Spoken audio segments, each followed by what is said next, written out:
L'Ukraine accuse l'armée russe de massacres délibérés. À Boutcha, après le départ des Russes, des cadavres ligotés ont été retrouvés avec des traces de balles dans la nuque.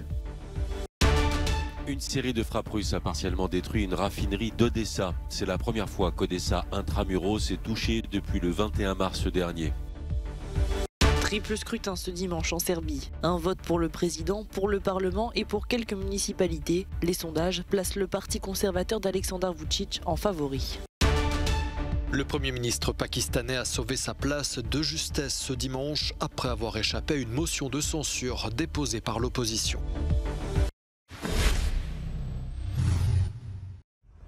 L'Ukraine accuse l'armée russe d'avoir commis un massacre délibéré à Boutcha, la ville au nord-ouest de Kiev. Des corps jonchent les rues et les autorités ukrainiennes ont diffusé des images de fosses communes. Pour le président ukrainien Volodymyr Zelensky, la Russie cherche à éliminer toute la nation ukrainienne. Washington et l'OTAN dénoncent des actes horribles et une brutalité inédite en Europe depuis des décennies. Le président du Conseil européen se dit choqué et annonce de nouvelles sanctions en préparation. De son côté, le ministère russe de la Défense dénonce l'emploi de fausses informations et nie avoir tué des civils à Boutcha.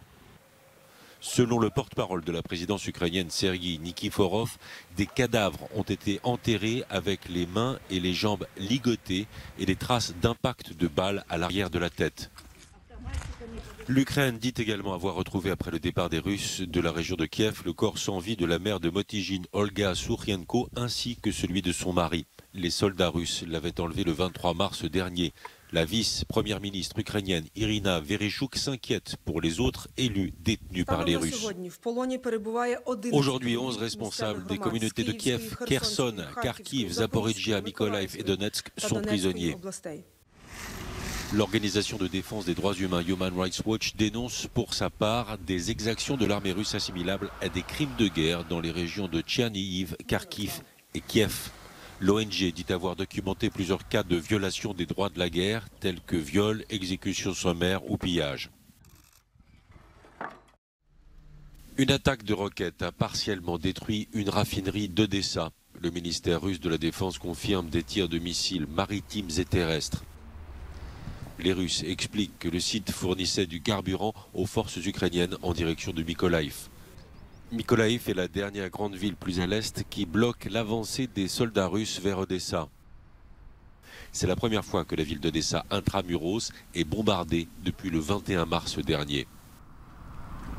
Il était 6 heures ce matin, tout le monde dormait. Ça, c'est un éclat qui a atterri ici. Le dépôt de pétrole a pris feu, on s'est fait bombarder, c'est très mauvais, très triste et effrayant. Pourquoi faire ça? Il y a des jeunes enfants, des personnes âgées, pas un seul abri anti-bombardement. Et voilà ce qu'on a reçu. Le bombardement sur la raffinerie n'a fait aucune victime. Sergio Ferreira de Almeida est l'envoyé spécial d'Euronews à Odessa. Les explosions de ce matin et le nuage de fumée derrière moi rappellent aux habitants d'Odessa que la menace est très présente, d'autant plus avec les 14 navires de guerre russes dont les canons sont pointés vers la terre. Sergio Ferreira de Almeida, Euronews, em Odessa, na Ucrânia. Sous une nuée de drapeaux jaunes et bleus, près de 10 000 manifestants ont battu le pavé à Berne ce samedi. Ils veulent que leur pays s'engage plus dans les efforts pour obtenir un cessez-le-feu et un retrait complet des forces russes. La Suisse s'était déjà alignée sur les vagues de sanctions imposées par l'Union européenne. Pour les habitants, cela ne suffit pas. Les oligarques russes cachent leur argent ici en Suisse, dans nos banques. La Suisse est donc un acteur clé pour arrêter cette guerre et le gouvernement doit prendre ses responsabilités. Geler tous les avoirs des oligarques russes qui financent cette guerre sanglante en Ukraine.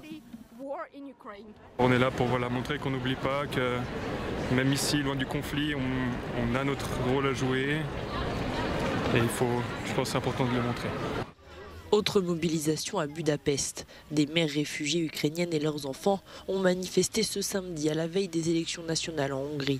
Elles ont rejoint plusieurs centaines de manifestants lors d'un événement anti-russe et contre le Premier ministre Viktor Orban. Lors de leur marche, les manifestants se sont arrêtés à plusieurs reprises pour chanter l'hymne national.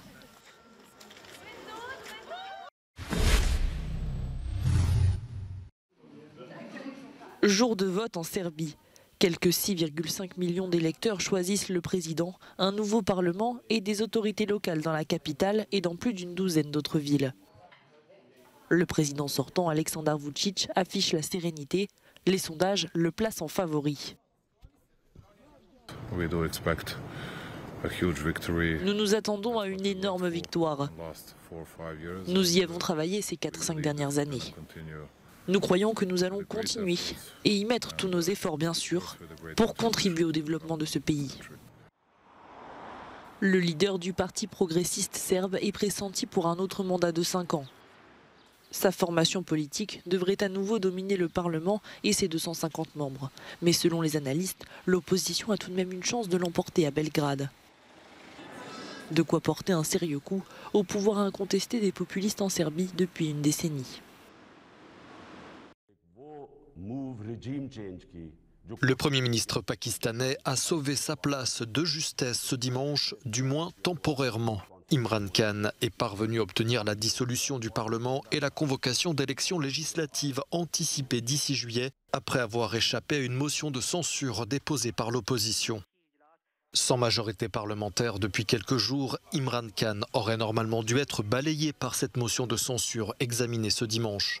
Mais c'était sans compter sur l'action du vice-président de l'Assemblée nationale, infidèle de l'actuel Premier ministre, qui a refusé de soumettre la motion au vote après l'avoir jugée contraire à la Constitution. Ce coup de théâtre a provoqué la colère des députés d'opposition qui accusent l'actuel Premier ministre de mauvaise gestion économique et de maladresse en politique étrangère. Plusieurs partis d'opposition ont déposé un recours devant la Cour suprême pour contester le blocage de la motion de censure. La Cour suprême doit l'étudier ce lundi. Imran Khan, qui accuse les États-Unis de vouloir changer le régime au Pakistan en raison de son refus de s'aligner sur les positions de Washington sur la Russie et la Chine, fait face ici à sa plus grave crise politique depuis son élection en 2018.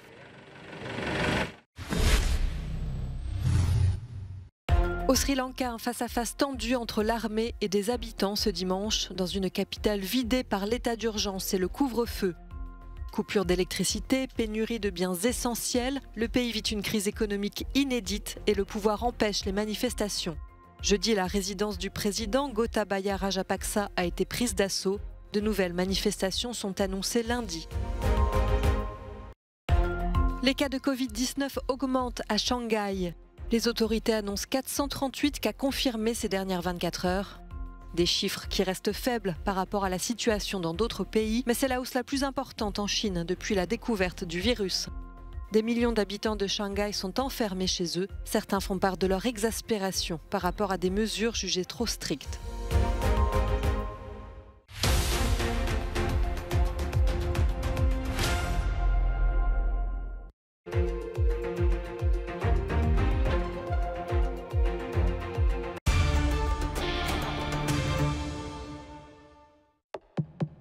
Grana Padano, grated or in chunks, adds an extra Italian touch to all your dishes. Grana Padano, the world's best-selling PDO cheese.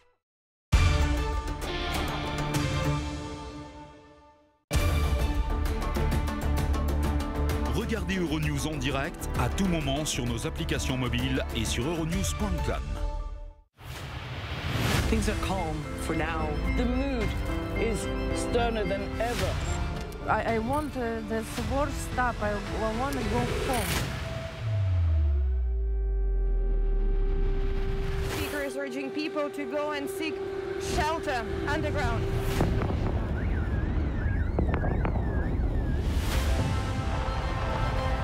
I don't know what day is it today. Is it Monday, Sunday? But I do know that this is day 5. They say that it's the only way for Russia to defend itself. The situation for these people is desperate. We saw almost exclusively women and children. There have been fire exchanges and explosions in that neighborhood. This is the feeling, this is the new reality that people all over Ukraine are living.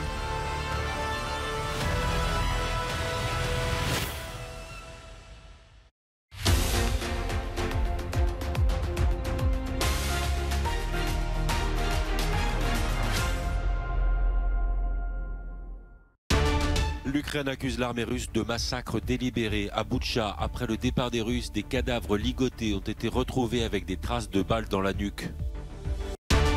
Une série de frappes russes a partiellement détruit une raffinerie d'Odessa. C'est la première fois qu'Odessa intramuros est touchée depuis le 21 mars dernier. En Hongrie, une opposition unie face au Premier ministre Viktor Orban. Les électeurs ont le choix ce dimanche entre le changement ou la continuité. Triple scrutin ce dimanche en Serbie. Un vote pour le président, pour le Parlement et pour quelques municipalités. Les sondages placent le parti conservateur d'Alexander Vučić en favori. Le Premier ministre pakistanais a sauvé sa place de justesse ce dimanche après avoir échappé à une motion de censure déposée par l'opposition.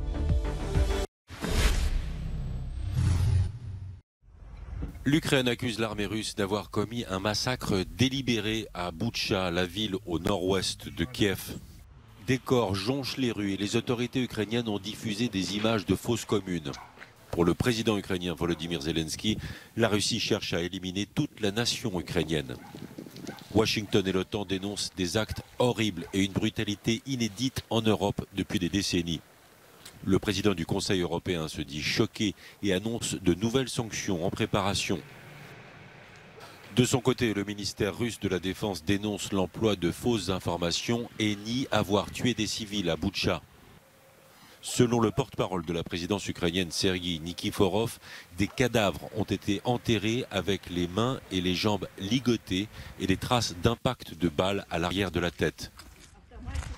L'Ukraine dit également avoir retrouvé après le départ des Russes de la région de Kiev le corps sans vie de la mère de Motijine, Olga Sourienko, ainsi que celui de son mari. Les soldats russes l'avaient enlevé le 23 mars dernier. La vice-première ministre ukrainienne Irina Vereshchuk s'inquiète pour les autres élus détenus par les Russes. Aujourd'hui, 11 responsables des communautés de Kiev, Kherson, Kharkiv, Zaporijjia, Mykolaiv et Donetsk sont prisonniers. L'organisation de défense des droits humains Human Rights Watch dénonce pour sa part des exactions de l'armée russe assimilables à des crimes de guerre dans les régions de Tchernihiv, Kharkiv et Kiev. L'ONG dit avoir documenté plusieurs cas de violation des droits de la guerre, tels que viols, exécutions sommaires ou pillages.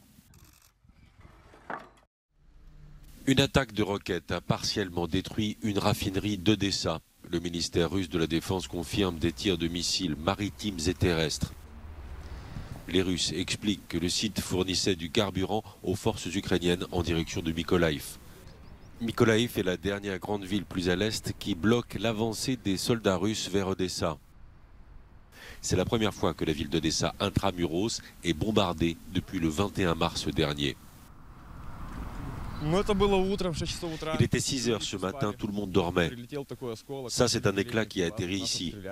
Le dépôt de pétrole a pris feu, on s'est fait bombarder, c'est très mauvais, très triste et effrayant. Pourquoi faire ça? Il y a des jeunes enfants, des personnes âgées, pas un seul abri anti-bombardement. Et voilà ce qu'on a reçu.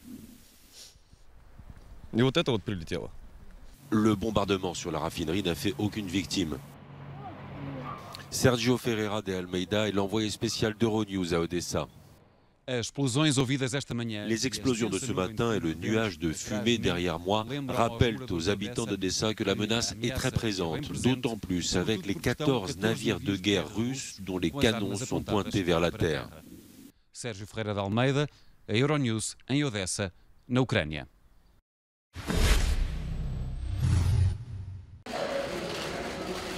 Les 10 millions d'électeurs votent depuis ce matin en Hongrie pour un choix que certains qualifient d'historique.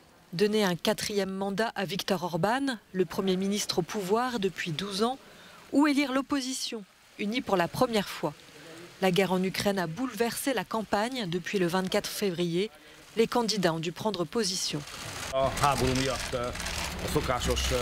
cause de l'invasion en Ukraine, au-delà des sujets ordinaires, la question de la guerre et de la paix fait aussi partie de cette campagne.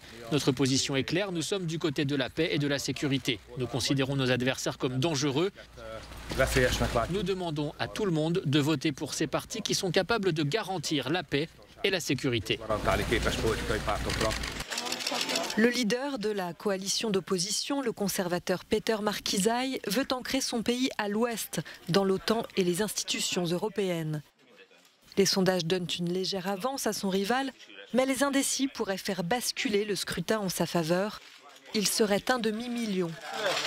Je voudrais encore une fois demander à chacun de voter avec dignité et tranquillité d'esprit. Tout le monde devrait participer car maintenant il s'agit d'un vrai choix, pas seulement d'un vote. Pour la première fois en 12 ans, il y a une vraie chance de changement. L'opposition doit faire face à la machine de propagande du régime, bien décidée à ne pas la laisser passer. Le scrutin se tient pour la première fois sous la surveillance de plus de 200 observateurs internationaux. Jour de vote en Serbie. Quelques 6,5 millions d'électeurs choisissent le président, un nouveau parlement et des autorités locales dans la capitale et dans plus d'une douzaine d'autres villes. Le président sortant, Aleksandar Vučić, affiche la sérénité. Les sondages le placent en favori. Nous nous attendons à une énorme victoire. Nous y avons travaillé ces 4-5 dernières années. Nous croyons que nous allons continuer et y mettre tous nos efforts, bien sûr, pour contribuer au développement de ce pays. Le leader du parti progressiste serbe est pressenti pour un autre mandat de 5 ans. Sa formation politique devrait à nouveau dominer le Parlement et ses 250 membres. Mais selon les analystes, l'opposition a tout de même une chance de l'emporter à Belgrade. De quoi porter un sérieux coup au pouvoir incontesté des populistes en Serbie depuis une décennie. Le Premier ministre pakistanais a sauvé sa place de justesse ce dimanche, du moins temporairement. Imran Khan est parvenu à obtenir la dissolution du Parlement et la convocation d'élections législatives anticipées d'ici juillet, après avoir échappé à une motion de censure déposée par l'opposition. Sans majorité parlementaire depuis quelques jours, Imran Khan aurait normalement dû être balayé par cette motion de censure examinée ce dimanche. Mais c'était sans compter sur l'action du vice-président de l'Assemblée nationale, infidèle de l'actuel Premier ministre, qui a refusé de soumettre la motion au vote après l'avoir jugée contraire à la Constitution. Ce coup de théâtre a provoqué la colère des députés d'opposition qui accusent l'actuel Premier ministre de mauvaise gestion économique et de maladresse en politique étrangère. Plusieurs partis d'opposition ont déposé un recours devant la Cour suprême pour contester le blocage de la motion de censure. La Cour suprême doit l'étudier ce lundi. Imran Khan, qui accuse les États-Unis de vouloir changer le régime au Pakistan en raison de son refus de s'aligner sur les positions de Washington sur la Russie et la Chine, fait face ici à sa plus grave crise politique depuis son élection en 2018. Les armes à feu ont tué à nouveau aux États-Unis ce dimanche. Au moins 6 personnes sont mortes lors d'une fusillade survenue tôt dans la matinée à Sacramento, en Californie. Une dizaine d'autres personnes a par ailleurs été blessées. C'est ce qu'a indiqué la police, qui n'a pas précisé les circonstances du drame. Selon le site Gun Violence Archive, depuis le début de l'année, plus de 10 700 personnes sont mortes par arme à feu aux États-Unis, suicide inclus. L'an dernier, le site avait dénombré 45 000 morts sur toute l'année dans ce pays où le droit de posséder des armes est garanti par la Constitution.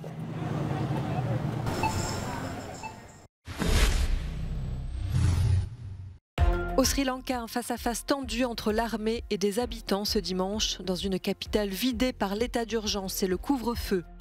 Coupure d'électricité, pénurie de biens essentiels, le pays vit une crise économique inédite et le pouvoir empêche les manifestations.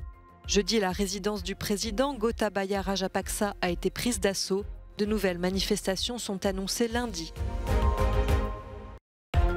Les cas de Covid-19 augmentent à Shanghai. Les autorités annoncent 438 cas confirmés ces dernières 24 heures. Des chiffres qui restent faibles par rapport à la situation dans d'autres pays, mais c'est la hausse la plus importante en Chine depuis la découverte du virus. Des millions d'habitants de Shanghai sont enfermés chez eux. Certains font part de leur exaspération par rapport à des mesures jugées trop strictes.